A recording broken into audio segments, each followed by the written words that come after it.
Fala pessoal, tudo bem com vocês? Então vamos dar continuidade aqui ao nosso curso de processo civil. Estamos estudando nesse momento, né? Já vimos a fase inicial, né? A parte introdutória e a formação da petição inicial. Nós estamos estudando a fase de conhecimento comum do processo civil e estudamos tudo o que é necessário para que a petição inicial ela possa ser considerada válida. Quais são os elementos indispensáveis, né, para a validade da petição inicial. E aí, pessoal, nós vamos seguir hoje, nesse momento agora, nós vamos seguir com as consequências da não formulação de uma petição inicial nos critérios e nos parâmetros estabelecidos pelo legislador no artigo 319. Então, uma vez que eu formulo minha petição inicial, que eu vou lá e entrego, né? Antigamente a gente entregava fisicamente a petição inicial lá no fórum. Hoje em dia a gente protocola nos sistemas judiciais eletrônicos. No momento que o advogado ele vai lá, usa o certificadozinho digital dele, ou o defensor público, e faz o protocolo dessa petição inicial no sistema, vai existir uma distribuição eletrônica para uma determinada vara daquela especialidade. Por exemplo, aqui em Fortaleza, nós temos 38 varas cíveis, né? Então, no momento que eu entro com um processo direcionado a uma vara cível, ele vai ser selecionado no sistema com alguns critérios estabelecidos pelo próprio tribunal, como o número de processos que cada vara tem, especialidade daquele assunto específico que está sendo tratado naquela demanda, e vai ser distribuído para uma dessas 38 varas. No momento que esse processo, que essa petição inicial chega para aquela, por exemplo, vamos citar aqui um exemplo, chega na 7ª Vara Civil de Fortaleza. A petição inicial foi distribuída pelo sistema e caiu lá na caixa da serventia da 7ª Vara Civil de Fortaleza. A 7ª Vara Civil de Fortaleza, o que ela vai fazer? Ela vai receber aquela petição e ela precisa se certificar, ela precisa ter certeza que aqueles elementos exigidos pelo legislador lá no 319 foram de fato observados no momento da formulação daquela petição inicial. Então, a primeira coisa que essa serventia vai fazer é o que a gente chama de juízo de admissibilidade. O juízo de admissibilidade, pessoal, nada mais é do que o momento em que o magistrado, a serventia da vara, vai observar se eu, jurisdicionado, eu, advogado, eu, defensor público, preenchi todos aqueles requisitos que a gente acabou de estudar aqui, nas nossas aulas anteriores. E aí, pessoal, desse juízo de admissibilidade, eu posso ter duas respostas. Ou que foram preenchidos todos os requisitos, ou que algum requisito deixou de ser preenchido. Se foram atingidos todos os requisitos, a gente diz que a petição está apta. A petição atingiu todos os requisitos, portanto, ela está apta. Agora, se a petição deixou de atingir alguns dos requisitos, nós dizemos que ela está inapta. Ou seja, ela não permite que o processo tenha continuidade. Ela precisa ser corrigida, ou, se for o caso de ser corrigida, ou então o processo vai morrer ali, certo? Nós temos dois caminhos a seguir aqui, nós temos duas linhas, duas estradas aqui nesse pontilhado para seguir.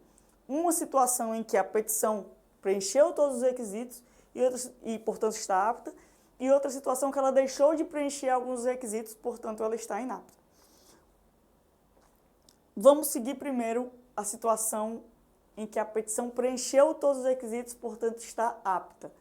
Quando a petição está apta, pessoal, a regra é que ela siga a linha do tempo processual, que ela volte para que as demais fases, para que os demais procedimentos da fase de conhecimento possam ser realizados, até que se chegue à tão sonhada sentença, né? Então, ela vai voltar para que toda essa linha do tempo aqui seja seguida até que se chegue à sentença. Se ela preencheu todos os requisitos, o processo pode continuar. As demais etapas da fase de conhecimento podem continuar. Só que tem um porém, pessoal, como tudo no direito, né? Tudo do direito tem um mais e um e se, e um espera aí que não é só isso, né?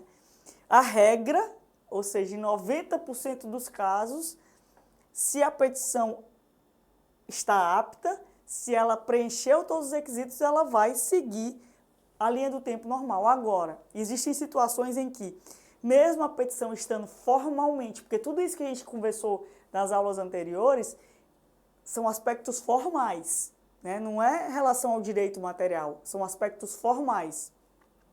Quando formalmente a petição está apta, ela vai seguir, em regra, a sua linha do tempo. Mas existem situações em que formalmente a petição está apta, ou seja, ela atingiu os requisitos estabelecidos pelo legislador, mas quando a gente entra para analisar o direito, existe um problema ali. Ele visualiza, por exemplo, que o que está sendo pedido tem um entendimento contrário, majoritário em tribunal superior ou naquele próprio tribunal.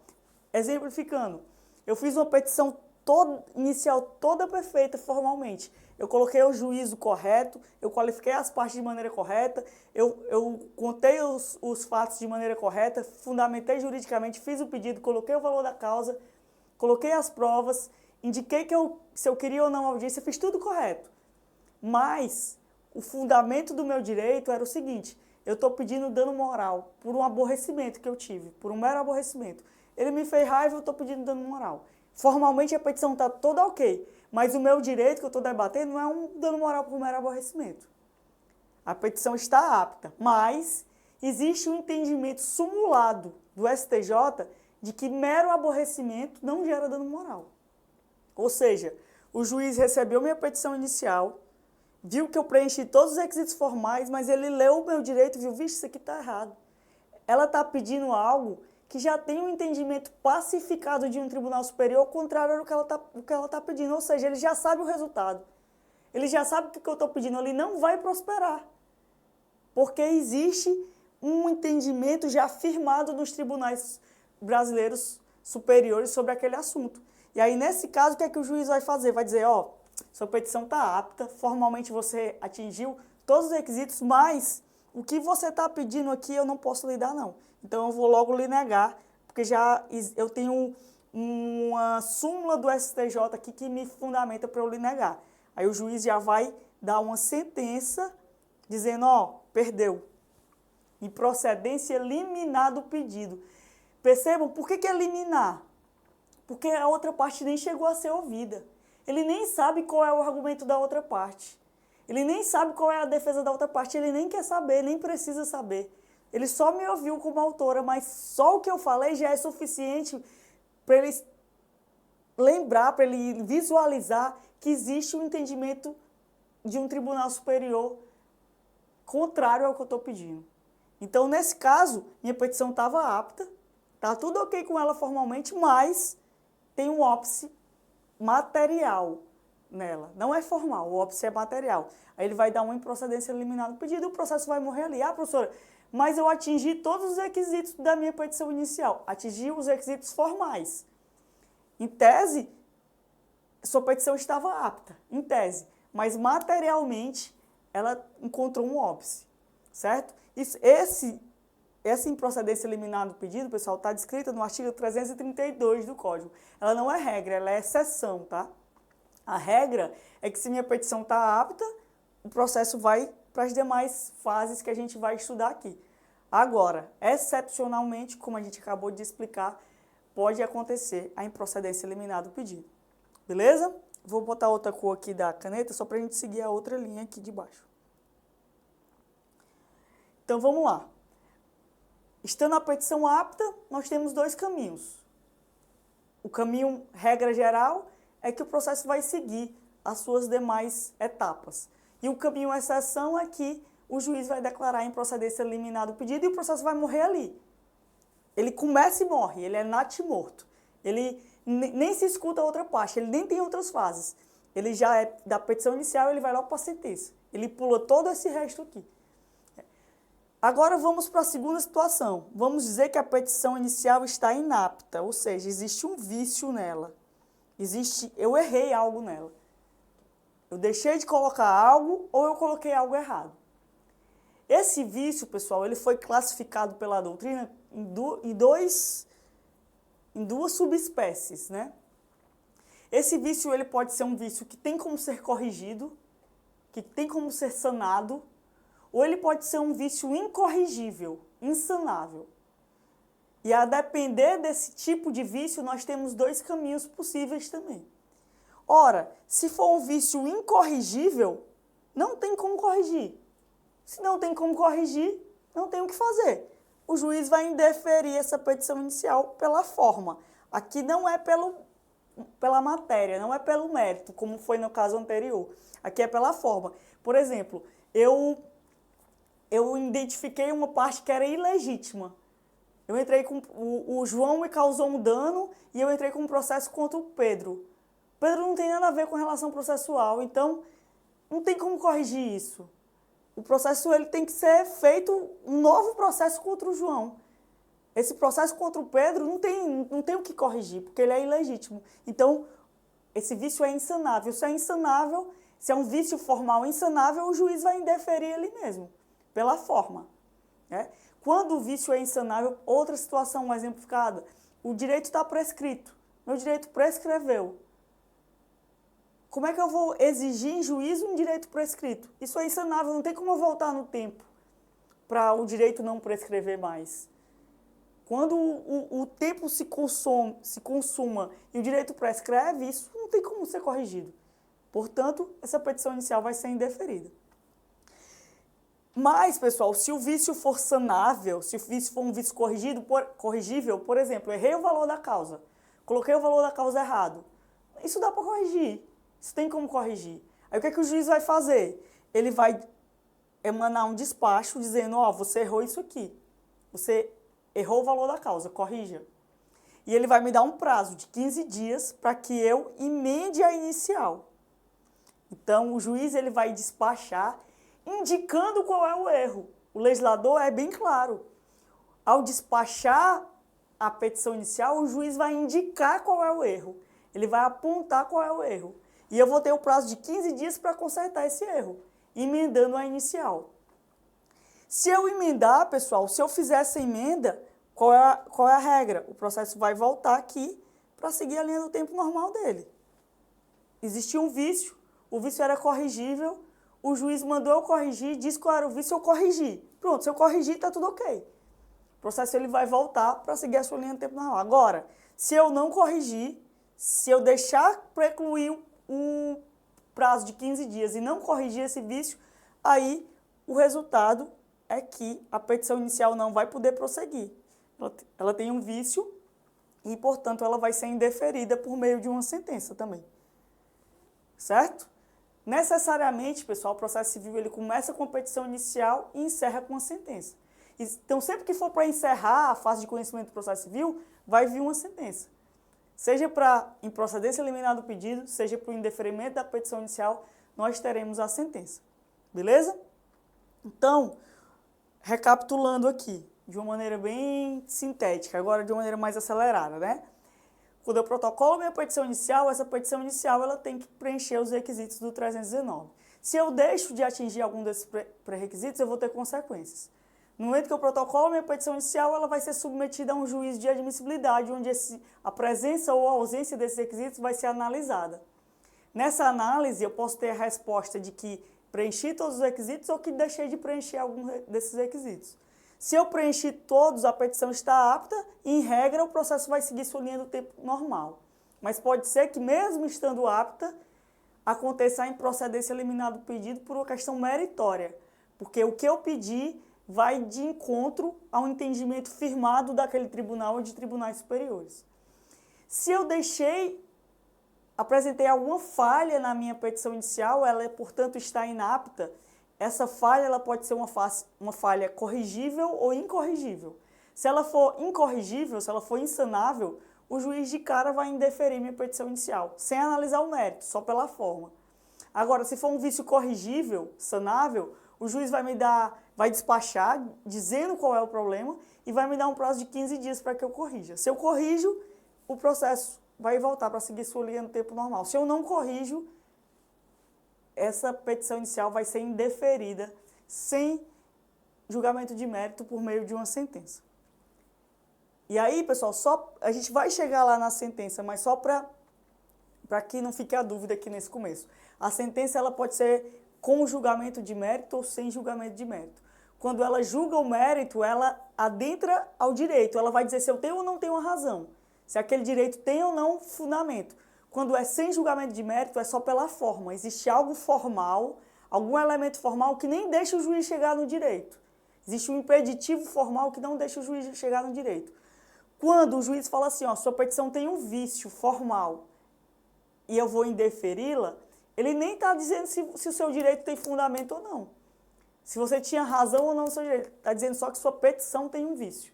Isso aí é sentença sem julgamento de mérito.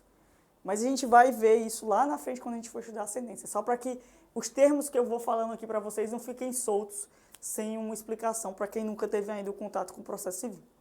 Beleza, pessoal? Então, nós vimos petição inicial, os elementos indispensáveis para a petição inicial, assim como nós vimos as consequências do protocolo da petição inicial.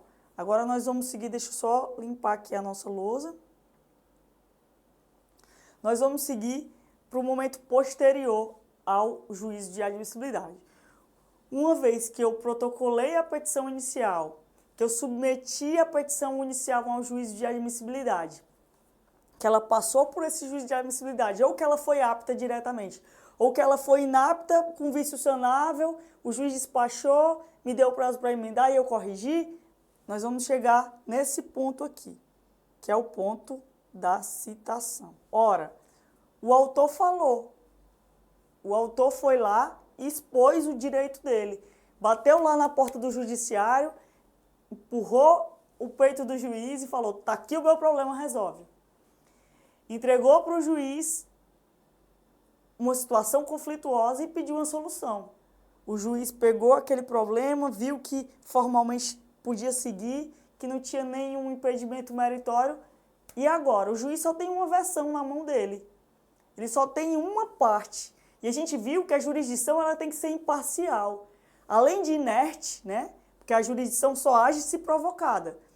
O processo civil ele começa com o protocolo da petição inicial, ou seja, a jurisdição está lá, quieta, inerte. Ela só vai agir quando alguém bate a porta e entrega uma petição inicial, exerce o direito de ação. Então, a primeira característica da jurisdição é que ela é inerte. Me provocou, eu ajo. Ou seja, entregou a petição inicial, aí eu vou desenvolver os demais atos do processo. A segunda característica da jurisdição é que ela tem que ser imparcial. Eu não posso ouvir só um lado, o juiz não pode ouvir só o que o autor falou na petição inicial e já tomar como é que eu posso dizer, as conclusões dele, né? Ele precisa ouvir a outra parte. E aí, pessoal, aqui que começa a se formar a relação processual de fato. O juiz recebeu a petição inicial, visualizou que existem ali elementos que podem fazer com que o processo prossiga, e aí agora ele vai querer ouvir a outra parte. Ele vai querer saber da outra parte o que de fato aconteceu na versão dela. E para isso ele precisa convidar aquela outra parte a se fazer presente na relação processual. E esse comunicado para a outra parte que existe um processo contra ela e convocá-la, essa convocação da outra parte para que ela faça parte da relação processual é chamada de citação. A citação é um momento processual em que o juiz comunica ao réu que ele está recebendo um processo e chama o réu a integrar esse processo, a se fazer presente por meio de suas manifestações, de comparecimento em audiência e etc. Só tomar um golinho d'água aqui, pessoal, que a boca já ficou seca.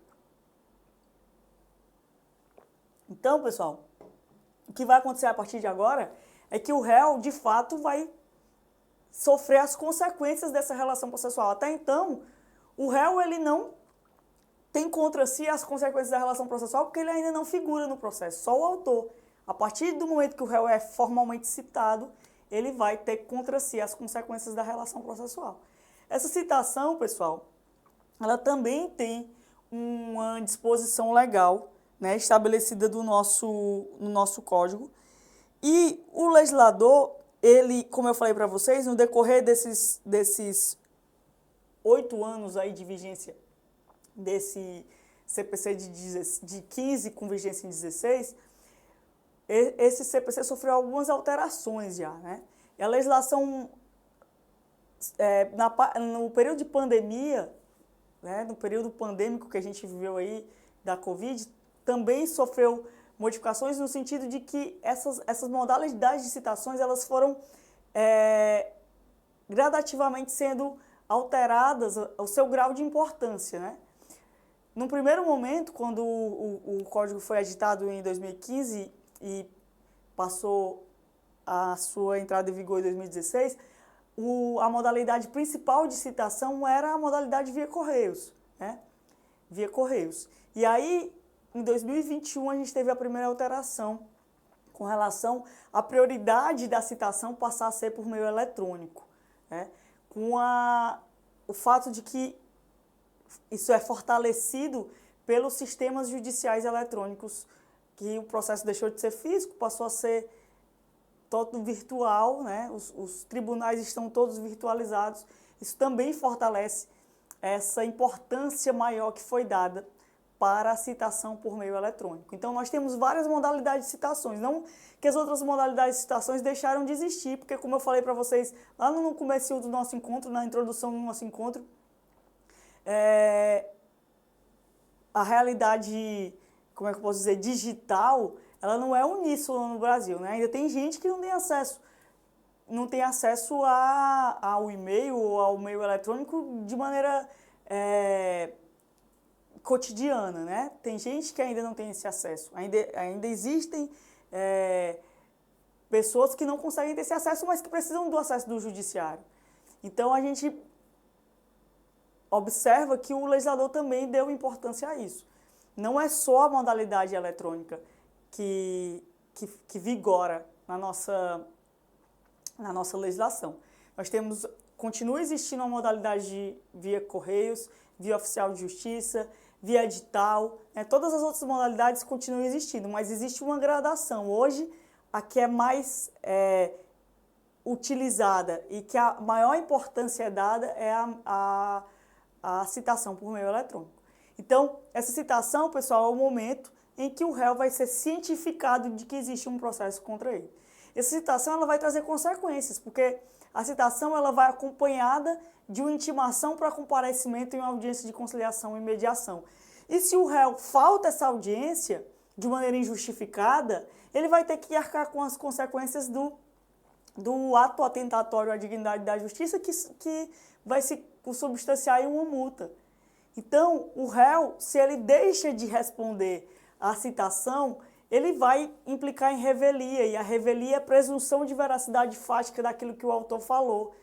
Então, essa citação é importantíssima, porque a partir da citação, o réu pode ter uma série de consequências maléficas para ele, patrimoniais, processuais, que vão acarretar aí em situações que ele pode não conseguir reverter. E a citação, então, é um marco divisor de águas para o réu.